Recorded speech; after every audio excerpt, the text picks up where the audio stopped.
Ndabashuhuje mu izina rya Yesu Kristo. Imana ibaho umugisha. Reka dushimire Imana yo kwiduhaye uyu mwanya kugira ngo tuganire ijambo ryayo, namwe tubashimire. Kandi hari haciye iminsi, harashimwa Imana yaturinze, namwe ikabarinda. Kandi nongere nkomeze abanyarwanda, nongere nkomeze abantu turi mu bihe byo kwibuka abacu bazize jenoside yakorewe Abatutsi mu 1994. Ni ibihe bitari byoroshye, ni ibihe byari bikomeye, ariko hashimwe Imana yakurinze nanjye ikandinda. Hashimwe Imana yongeye kubaka igihugu cyacu, hashimwe Imana yubatse imitima y'abanyarwanda, hashimwe Imana yakwimanye nanjye ikanyimana. Hari umugambi mwiza gufiteho, ntago yakurinda idafite ikikurindira, ahubwo yarakoze kukurinda, yarakoze kundinda, yarakoze kubaka hari harabaye amatongo. Ijambo ry'Imana riravuze ngo nzongera kukubaka, nawe uzaba wubakitse wa mwari wa Isiraheli. Imana ishimwe ko yatwubatse kandi yubatse ahagaragara n'ahatagaragara. Abazi igihugu ko cyari kimeze, abazanye Rwanda uko twari tumeze, Imana yakoze ibintu bihambaye. Rero turashimira Imana ko icyo yaturindiye turimo turagikora. Hari icyo yakurindiye, hari icyo yandindiye, no kugira ngo ubu umumaro mu gihe nk'iki ngiki mu gihugu cyawe ndetse no ku isi yose, nanjye mbu umumaro. Ahubwo icyaba ikibazo ni ukudakora icyo Imana yagusigarije. Ngiye nawe tubera abandi, erega ntabwo uriho ku bwawe, uriho ku bw'abandi bantu, nanjye ndiho ku bw'abandi bantu. Ngiye nawe duharane gusohoza icyo Imana yaturemeye, bizatuma nyine Imana iticuza impamvu yakurinze nanjye ikandinda. Nta kintu kibabaza nko kugirira neza umuntu uzi ko azavaho umumaro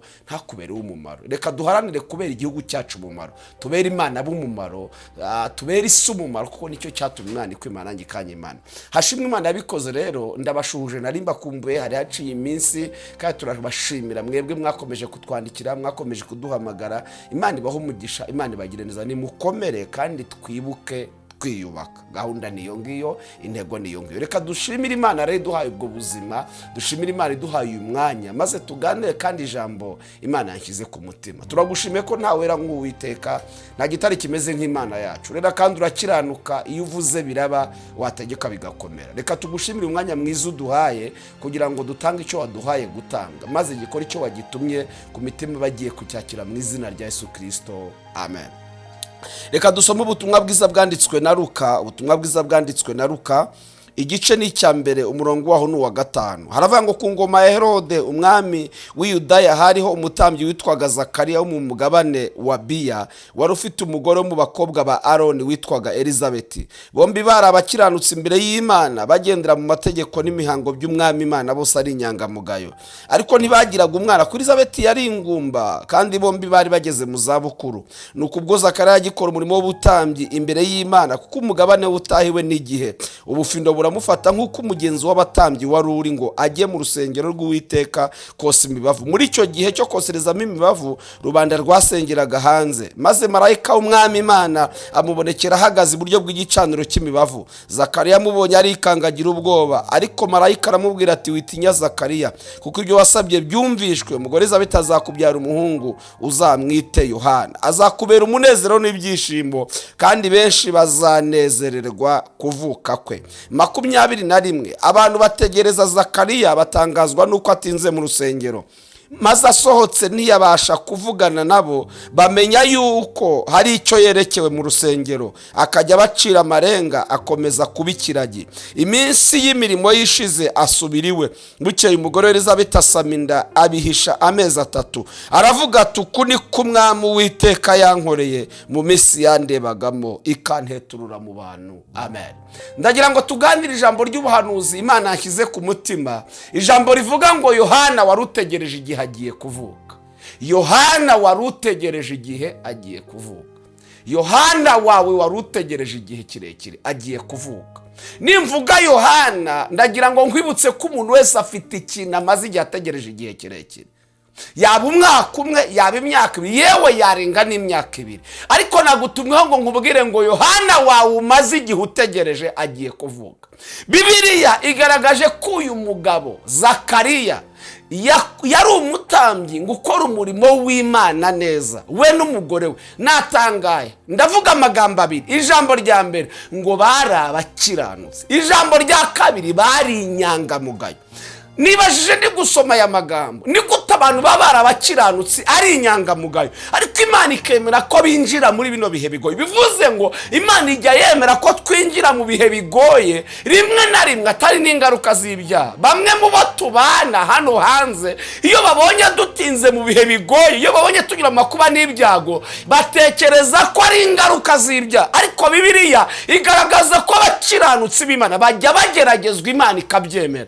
Ariko namenye ikintu kimwe, namenye yuko nubwo tugeragezwa ntigitureka, ntigidusiga, igiducira kanzu tukava muri bya bihe tutabiguyemo, kandi gahunda y'umwanzi aba ari yo kutwicira muri bya bihe byo kugeragezwa. Ariko Imana ibiriho ngo kugira ngo izadukure muri ibyo bihe byo kugeragezwa dufite ubuhamya tuzakomeresha abandi. Tujya turima ngo ibyo tunyuramo none nibwo buhamya bwacu bw'ejo. Erega tutabinyuzemo twazakomeresha abandi iki?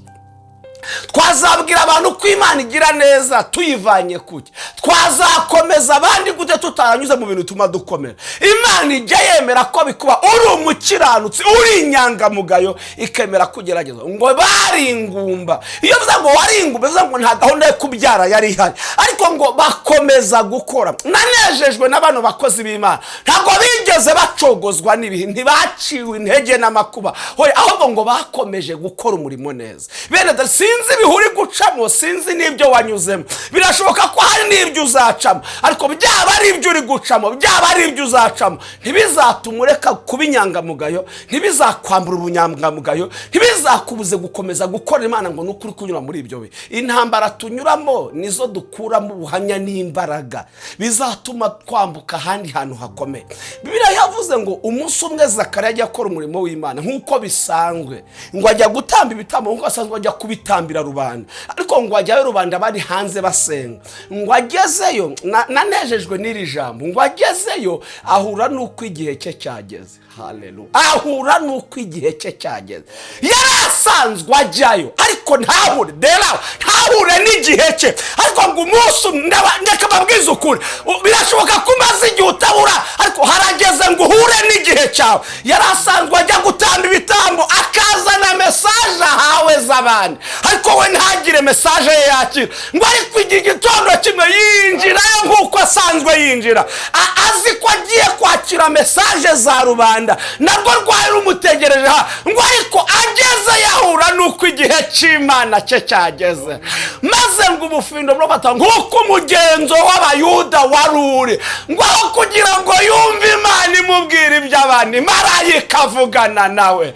Ngo yewe Zakariya we, uhereye igihe watangiriye gusaba, uhereye ibyo wasabye byarumviswe. Dore Elizabeth agiye kukubyara umwana, uzamwite Yohana. Aba yakiriye mesaje yiwe kandi yaraje gutwara iz'abandi. Ngo ashidikanya mu mutima we kubw'ibyo yumvishe. Uzi ko iyo umuntu atinze mu kigerageza Imana ikavugana nawe, bijya bituma atizera, bijya bituma atakira icyo Imana ivuze kubera gutinda. Kandi ndamwumva pe, birashoboka ko atari bwa mbere yari yumvisha Imana imubwira ibyo ngibi. Erega so bwa mbere wumvisha ubwo buhanuzi, ariko ntuze gushidikanya ngo wibaze ngo nejo muri ko Imana yabimbwe. Erege ngo iminsi ba myinshi gahimwa n'umwe. Zakariya nawe yarategeye, kandi delawiba mu minsi y'ubuzima bwawe Imana yabitsemo umunsi izagutabarira. Mu bihe bigize iminsi y'amasaha n'imyaka, Imana yabitsemo isaha, yabitsemo umunota, yabitse hari igitondo kimwe, hari isaha imwe. Uzumva inkuru ihindura amateka y'ubuzima bwawe, uzumva inkuru irema ibyiringiro n'ibyishimo, ukamenya ko mu minsi y'ubuzima bwa Imana hishemo umunsi izagutabariramo. Ngo yumva mesaje, mwumva ikintu cyanejeje. Marayika avugana nawe ko azabyara. Uzi ko marayika yahise areka kuvuga kuri Zakariya agatangira kuvuga kuri Yohana. Atangira kuvuga kuri azaba umugisha, abantu bazishimira kuvuga uyu Yohana uri guhabwa amasezerano. Mbibutse ko ntaranasamwa. none Imana itangiye kuvuga kuri Yohana. Ndashimira Imana ko ibyo duhagazemo Imana yabivuze bitaraba, n'ibyo uri kuvuga uyu munsi izabikora, kuko ibivuga niyo kwizerwa. Imana yabwiye ngo babwire ngo Yohana waba utegereje igihe kirekire agiye kuvuka, yaba Yohana w'akazi, yaba Yohana w'urubyaro, yaba Yohana wo kuva mu bushomeri no mu busiribate. Yohana utegereje imyaka myinshi, Imana yambwiye ngo igihe kirageze ngo avuke, harageze ngo avuke, ngo ashidikanya muri we. Imana ihita ifata ururimi rwa Zakariya irarugoba, iravuga ngo icyo mvuze nzagisohoza kandi uzavuga uko cyabaye. Hari abaririmbyi baririmbye bavuga ngo mureka aca amarenga, igihe nikigera azatobora avuga. Rero wazala bone fo, umaze igihe ucecetse. Reka nguhe inkuru, umaze igihe ucecetse utavuga, umaze igihe ucecetse, ibihurimo byaguhaye guceceka, byakubaye yebene ntukivuga, ntugitaha ibirori, ntukijya aho abandi bari, ibihurimo byaragucecekesheje. Ariko reka ngutangarize inkuru, Imana ikoze igituma uvuga. Imana itanze Yohana ugiye gutobora uvuge, kandi guceceka kwawe gufite ishingiro. None uvuga iki? Uzi guhura na nyiri inzu utaramwishyura inzu, wavuga iki? Wavuga iki? Uzi guhura n'abantu bereyemo amadeni, wababwira iki? Uzi guhura n'abantu bagufasha ijambo uri mu kiregezo, wababwira iki? Hari igihe umuntu agaceceka, ariko siko bizahora. Hari igihe bijya bihindukira, uwari waracecetse akavuga ngo bigeze bafata ijambo kuri Yosefu baramugurisha araceceka, baramugambanira, ariko ku gitondo kimwe umunsi umwe afata ijambo nawe bacecetse, ngo avugira imbere yabo kandi avuga bose baceceka. Uzi ko hajya habaho igihe cyo guceceka, ariko hajya habaho n'igihe cyo kuvuga ku bari baracecetse. Ndagutangara uyu mwaka nawe ugiye kuvuga, kuko Imana ikuremeye Yohana utumuvuga. Ngo ataha aca amarenga yarinjiye avuga. Reka mbabaza kino kintu, umuntu winjiye mu rutambiro avuga agasohoka abaye ikiragi, reka nkubaze, wavuga ko byagenze gute? Umva uko wavuga. Imana iramuhannye ingaruka z'ibyaha n'ubundi biyoberanyaga. Imana yavuze ko izabashyira ku karubanda. Ngaya amagambo bavuga abantu bakiranuka iyo bahuye n'amakuba n'ibyago, n'ibyaha bye bibiteye. Ntabwo Imana yamuhana ntacyo. Ariko mu bikayobo ngo yari umukiranutsi, ariko Imana imugerageza bingana kuba Elifazi baravuga, ariko ngo Imana ikamwishimira. Uzi ko usanga ndatanga, uzi ko hari igihe Imana yishimira utari kuvuga, ugasanga iri kugaya bari kuvuga. Uzi ko hari igihe Imana yishimira ucecetse ikareka kwishimira uri kuvuga. Kumbi nubwo bavugaga ngo Yobu ni Imana yishimiraga asohoka. Urumva, reka mbabwire ikigerezo mpamya ko kikubye inshuro irenze imwe. Hariho icyo kutabyara, hajeho n'icy'uburage, kandi avuye mu nzu y'Imana, avuye mu rutambiro. Ariko hari impamvu yo guceceka. Yayitegereje igihe umwami Imana azatangira Yohana, nawe ngo agatobora akavuga. Ngo ageze iminsi y'imirimo ishize ngo arataha, ageze mu rugo Imana isohoza icyo yaremeye mu nzu yayo. Reka nkubwire, irakivuze igiye kurikiza akazi ko kukirema. Hari abikoresha ivuga, reka mvugire ijambo, hari abantu Imana ikoresha ivuga ibyo izakora, ariko hari n'abikoresha isohoza ibyo yavuze. Njyewe nagutumwa nkubwire ngo Yohana wagiye kuvuka. Imana iguhuze n'uwe akoresha kugira ngo Yohana avuke. Erega Yohana kugira ngo avuke hari imbaraga Imana ikoresha. Hari imbaraga ikoresha ivuga Yohana, ariko hari n'imbaraga ikoresha isohoza Yohana. Izi zihagaze hano ni imbaraga zivuga ko Yohana agiye kuvuka. Ariko ndasenze mu izina rya Yesu Kristo, wakira imbaraga zisohoza Yohana Imana ivuze. Maze ngo umugore avuga ijambo rikomeye, aravuga ati uku ni kumwami yankoreye mu minsi yandebagamo ikanteturura mu bantu. Imana iguteturure mu bantu. Imana igute muma munteza amatwi, mugabo unteza amatwi, musore nawe abari hafi n'abari kure, ndasenze ngo Imana ibateturure mu bantu. Yohana dolawi isarafo, hari Imana iguteturura, bene hari iguteturura mu bantu. Abantu bakanga Imana no katurayibonye. Ndashimira Imana ko hari abantu bagiye kubona Imana yawe. Imana igiye guteturura mu bantu. Murabizi ko Yohana yaravutse batajya kubaza ese ninde uri bumwite izina, wakamwisa izina ko atavuga, ariko ngo bageze ngo bamuhikara muyandike, abarato bati ni muhumure uyu wavutse Imana. Kandi ikintu kigiye kuvuka Imana yagihaye n'izina. Imana igiye kurema ikintu gifite izina, ntabwo uzagishakira izina, ahubwo Imana yagishakira izina mbere yuko kibaho. Yohana uyu nguyu yavuzweho ataranavuka, Imana itanga izina atarabaho. Ndashimira Imana ko bigiye kuba, uzamenye ko yabivuze bitaraba. Arabanga uku ni kumwami Imana yandebye mu bihe narindi gucamo inteturura mu bantu. Yohana wawe agiye kuvuka, Yohana wawe aravutse. Ndababwiza ukuri, tugeze mu kwezi kwa 4. umwaka nturarangira ariko Yohana wa aravuka. Kandi uyu mwaka Imana yavuze ibintu bikomeye, kandi bamwe twatangiye kubibona, twatangiye kubona ineza y'Imana, twatangiye kubona agaco. Ubwo ari agaco n'imvura iraje igwa. Reka mbabwire ngo Imana yantumye ngo nze mbabwire ngo Yohana umaze igihe utegereje aravutse. Reka dushimire Imana. Mana turagushimiye ko ntawe era nk'Uwiteka, tugushimiye ko usezeranye ugasohoza. Twakiriye Yohana, umuvuza igihe, umuvuza iminsi, tumutegereje imyaka. Twari tumaze iminsi ducecetse kuko ntacyo dufite cyo kuvuga, ariko turagushimiye ko turemeye igituma tuvuga, ukaduteturura mu bantu. Abagore nuko bagenjereje, abagabo nuko tugenjereje, abasore n'abakobwa nuko bagenjereje, natwe tuzagushima tuguhimbaze nkuko batabyibagiwe. Ahubwo yaravuze ngo iminsi yandebyemo ikantetura mu bantu, natwe tuzahagara duhamye ko waduteturiye mu bantu. Herekeza buno bahanuzi bikore cyo butumye mu izina rya Yesu Kristo, amen. Imana ibaho umugisha, Imana ibagire neza. Yohana wari utegereje igihe kirekire aravutse mu izina rya Yesu, amen, amen.